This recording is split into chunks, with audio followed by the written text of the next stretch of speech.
हटिया बुरुज के 134 number ward में शम्स इकबाल के नेतृत्व में आज एक बहुत बड़ी रैली निकली है डॉक्टर के सपोर्ट में। पूरी दुनिया में ट्रेनी डॉक्टर को इंसाफ दिलाने के लिए हर जगह प्रोटेस्ट किया जा रहा है और कोलकाता शहर में भी देखा गया है कि प्रोटेस्ट किया जा रहा है। आपको दिखा दें, ये हटिया बुरुज का इलाका है जहां पर प्रोटेस्ट किया जा रहा है। इस प्रोटेस्ट में प्रियदर्शनी हकीम भी मौजूद थी। क्या कहा उन्होंने आज के इस मौके पे आई जाने की कोशिश करते हैं।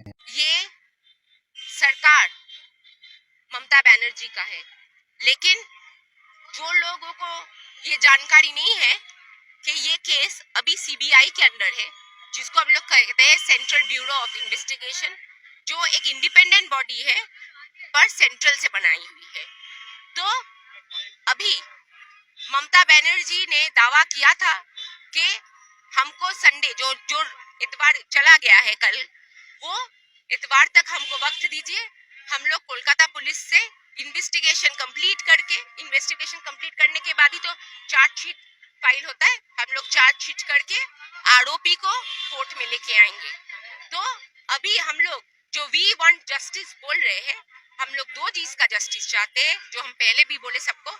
एक कि सीबीआई जल्द से जल्द अपना इन्वेस्टिगेशन खत्म करके आरोपी को कोर्ट में लाए, ताकि ये केस 5 साल 10 साल ना चले। और दूसरा, पार्लियामेंट में हम लोग की जो एमपी लोग हैं, सबको इसलिए लेके कि औरत के ऊपर जो जुल्म होता है, उसके लिए अगर किसी का रेप होता है, उसका जो कल्प्रिट है, जो अक्यूज नहीं, जो कन्विक्ट है, उसके लिए सिर्फ और सिर्फ कैपिटल पनिशमेंट यानी फांसी से कम कुछ नहीं। कोई 14 साल, कोई 7 साल का नहीं, कुछ नहीं। जो अगर कोई औरत का ऊपर उसका बहरे में से कत्ल किया जाता है, अगर एक औरत का इज्जत आबरू लूटा जाता है, अगर एक औरत के ऊपर बलात्कार होता है, तो जान के बदले में जान, फांसी देना पड़ेगा। यही तो मांग लेके देखिए, आज यही बात हम मीडिया के ओर से आप सब लोगों को बोलना चाहते हैं कि खुद ब खुद ट्रायल मत कीजिए।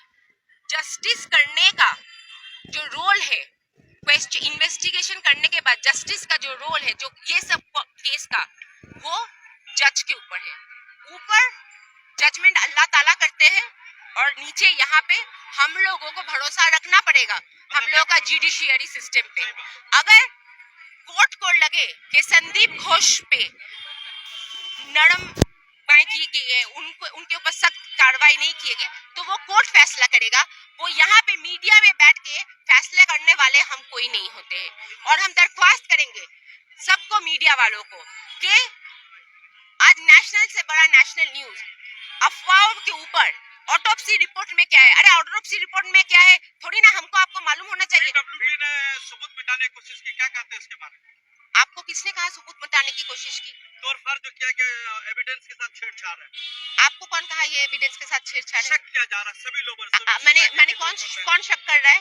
पूरे सिस्टम से ऐसा कर रहा, पूरे लोग शक कर रहे हैं कि एक चीज घटना घटी है तो कम से कम उस वक्त पीडब्ल्यूडी को कम से कम तोड़फाड़ नहीं करनी चाहिए। पीडब्ल्यूडी जो तोड़फाड़ किए हैं, वो तोड़फाड़ के ऊपर आज हाईकोर्ट ने कहा है, जो एविडेंस का रूम था, जो वो फॉरेंसिक से सील किया गया है, अगर यहाँ पे कोई घटना घटी है और आप आरजीकर तो बहुत बड़ा अस्पताल है, एक उस साइड में अगर कोई चीज का एक मरम्मत का काम किया है, वहाँ पे ऑलरेडी लोग थे, वहाँ पे ऑलरेडी लोग चल रहे थे, तो ऐसा नहीं है कि एविडेंस वहाँ पड़ा हुआ था और हजार आदमी रोज चल रहा है। तो हम दरख्वास्त कर रहे हैं कि ये सब सुनाई बातें कि इसने वैसा बोल दिया, उसने वैसा बोल दिया, ऐसा हो गया, ये सबको बंद कीजिए। एंड ऑर्डर किसके हाथ में है? आप जर्नलिस्ट है ना, आप हमको बताइए। चलिए, law and order capital punishment हो सकता है कि नहीं हो सकता है, ये स्टेट गवर्नमेंट तय करती है कि सेंट्रल गवर्नमेंट तय करती है जनाब? Law and order capital rape का नहीं होता है, नहीं, आप जान लीजिए। लॉ एंड ऑर्डर के जजमेंट दे सकता है कि इसको हम कैपिटल पनिशमेंट देंगे, मैंने फांसी देंगे, कि पूरा जिंदगी का ये देंगे, मैंने जिनके जाबोत जीवन कहते हैं हम लोग। ये स्टेट नहीं तय कर सकती है, ये तय कर सकती है सिर्फ और सिर्फ कोर्ट। और अगर ये चेंज करना है कि कोई लाइफ इम्प्रिजनमेंट नहीं होगा अगर आप बलात्कारी हो, तो आपको सिर्फ और सिर्फ कैपिटल पनिशमेंट मिलेगा। वो पार्लियामेंट में बिल में चेंज करके तब आता है, तब जाके होता है। इसलिए पूरा जानकारी के अलावा अफवाह मत फैलाइए। यहाँ पे जो औरतें हैं, यहाँ पे जो समाज में जो लड़के हैं, उन लोग ऑलरेडी बहुत व्यथित है, उन लोगों के दिल में दुख है, खौफ है। उसको इंस्टिगेट करके कलकत्ता शहर का बदनामी करके हम लोगों को कुछ नहीं मिलेगा। हम लोगों को जस्टिस चाहिए, हम लोग जस्टिस के लिए लड़ रहे, लड़ते रहेंगे। कोलकाता पुलिस पे आज 6 साल में कितना रेप रोका गया उसका गिनती किसी को नहीं पता है। कितना मुजरिम को क्राइम करने से रोका गया वो किसी को पता नहीं होता है। जो हादसा हुआ है वो इतना ब्रूटल है, इतना ट्रेजिक है, इतना खौफनाक है कि हम शब्द में उसको बयान भी नहीं कर सकते हैं। लेकिन आज सिर्फ कोलकाता पुलिस नहीं, आज ये वक्त है ऑफ रेट्रोस्पेक्शन कि खुद की ओर देखो। बहुत बहुत आसान होता है ऐसे दिखाना, लेकिन जब जब आप अपने घर में जाके बोलते हो ना कि आपका एक बेटा है और एक तो बेटी है, और आप बोलते हो बिटिया थोड़ा जाके चाय बना के लेके आ, जब आपका बेटा बगल में बैठ के टीवी देखता है, आप एक सोसाइटी में औरत और लड़का का जगह अलग कर देते हो। जब एक लड़के के लिए आप इन्वेस्टमेंट करने का सोचते हो और लड़की के लिए सोचते हो इसको तो शादी दिलाएंगे, इसके लिए कोई हम ज्वेलरी खरीदे, तब आप इस समाज में एक लड़का और लड़की में भेद करके लड़का को सुपीरियरिटी का एक कॉम्प्लेक्स सिखाते हो। वक्त आ गया है कि जैसे मैं एक लड़की की माँ हूँ, मैं फकर से कहती हूँ मैं एक लड़की की माँ हूँ। जब मेरी बेटी हुई थी ना, हमको एक आदमी आके बोला कि अरे बेटी हो गई, तो मैं बोली मैंने हमको तो बहुत खुशी है मुझको बेटी हुई है। अरे ठीक है फिर से कर लेना। जब ऐसा बात जो एजुकेटेड है उन लोग बोलते हैं, तब आपको समझना चाहिए कि अब जैसे औरत की बाप को, एक लड़की के बाप को कहते हैं ना, अरे तुम्हारे ऊपर तो बहुत जिम्मेदारी है एक बेटी का बाप हो, वैसे ही एक बेटा पैदा होने से ना एक बेटा का बाप को भी बोलना चाहिए, अरे बाप रे बाप तुम्हारे ऊपर तो बहुत बड़ा जिम्मेदारी है, इसको ना इंसान बनाना। सही बात, हैवान मत बना देना। बेशक बहुत अच्छी बात। ये चीज जब तक हर परिवार का, हर बच्चा का, हर छोटा छोटा बेटा का माँ बाप नहीं समझेंगे, तब तक ये चीज खत्म नहीं होगी। दीदी एक हमको लगता है with great power comes great responsibility. पूरा देश बंगाल की ओर देखता है कि एक शहर में अनुशासन, के लिए दोनों को, सरकार और समाज दोनों को साथ में रहना पड़ता है। तो हमको लगता है कि पूरा भारत वर्ष बंगाल की ओर देखती है कि कैसे अनुशासन एक समाज में रखना होता है। तो वो शहर में जब होता है तो उसका चर्चा ज़्यादा होता है। और एक तो शर्मनाक चीज़ है कि ये एक घिनौना जो वाक़यात हुआ है, उसके बाद इसको लेके जो लोग पॉलिटिक्स कर रहे हैं कि रोज़ रोज़ जो पॉलिटिक्स का शुरू हो गया कि बीजेपी, कल सीपीएम, कल ये कल वो। हम नहीं मानते कि आरजी कॉर में कोई भी डॉक्टर जो प्रोटेस्ट कर रहा था बैठ के, वो जाके अपना हॉस्पिटल तोड़ दिया, लेकिन किसी को तो उस्काया गया ना, जाके उसके अंदर घुसाया गया, घुसा के झमेला करो और झमेला करो, क्योंकि शांति से जो बंगाल बढ़ रहा है वो किसी को बढ़ने को मत नहीं। पर ये शर्मनाक है, क्योंकि इंसान को इंसानियत नहीं भूलना चाहिए। आप पहले इंसान हो, उसके बाद आप हिंदू हो, मुस्लिम हो, उसके बाद आप औरत हो, मर्द हो, उसके बाद आप बीजेपी हो, तृणमूल कांग्रेस। ये हादसा हुआ है, ये उस शहर में हुआ है जहाँ सोच से बाहर मामला है। हम तो यहाँ पर जो बच्चियाँ रात में निकलती हैं, हम लोग कहते हैं कि 50 लाख के जेवर पहन के निकलो, तुम्हें कोई कुछ बोलने वाला नहीं।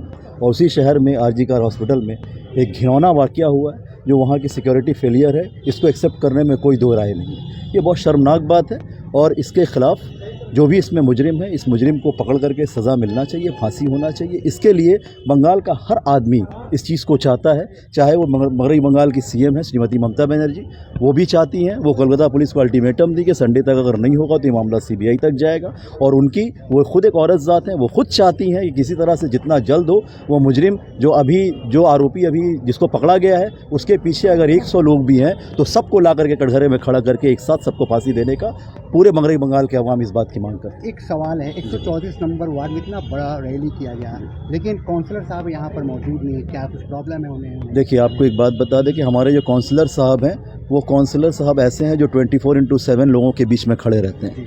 आज वो नहीं है। इसकी वजह ये है कि कल रात 11 बजे से उनको एक वायरल फीवर आया, जिसकी वजह कर वो अपने घर से निकल नहीं पा रहे। वो हर वक्त हमारे साथ फ़ोन पे कॉन्टैक्ट्स में बने हुए हैं कि क्या हो रहा है, नहीं हो रहा, लेकिन उनकी तबीयत ऐसी है कि वो यहाँ पर मौजूद नहीं हो सके, जिसके लिए वो खुद परेशान है। लेकिन ये उनके हाथ में नहीं है। वो आज नहीं होने का कारण बस ये है कि उनकी तबीयत बहुत ज़्यादा ख़राब है। लेकिन ये सारा कुछ जो कुछ हुआ है, ये सारा कुछ उनके इंस्ट्रक्शन और उनकी रहनुमाई में हो रहा है। मैं ये आप लोगों को बताना चाहता हूँ कि हर आदमी अचंभित है। वो सोच रहा है कि रूलिंग पार्टी रोड पर उतरकर प्रोटेस्ट क्यों कर रही है। ये सवाल है आप लोगों का। आप लोग यही पूछ भी रहे हो और आप लोग यही सबके सामने रख भी रहे हो कि रूलिंग पार्टी है, और बीजेपी का भी यही भाषा है कि रूलिंग पार्टी है। लेकिन आप एक बात जान लीजिए, हम लोग जो आज कर रहे हैं प्रोटेस्ट उतर करके, ममता बनर्जी सीएम जरूर है, लेकिन ममता बनर्जी के सीने में दिल है। ममता बनर्जी के सीने में भाजपाइयों की तरह पत्थर का ढेला नहीं रखा गया है। उनके शरीर के अंदर भाजपाइयों के सीने में पत्थर का ढेला है, उनके सीने में दिल नहीं है। जब होता है मणिपुर में, जब कांड होता है रेप का, आपको मुजफ्फरपुर में जब रेप का कांड होता है, हाथरस में जब रेप का कांड होता है, मथुरा में 48 घंटा पहले एक 2 साल के बच्ची के साथ रेप और मर्डर का कांड हुआ। उत्तर प्रदेश में जोगी वहाँ के बीजेपी के सीएम है बुलडोजर बाबा।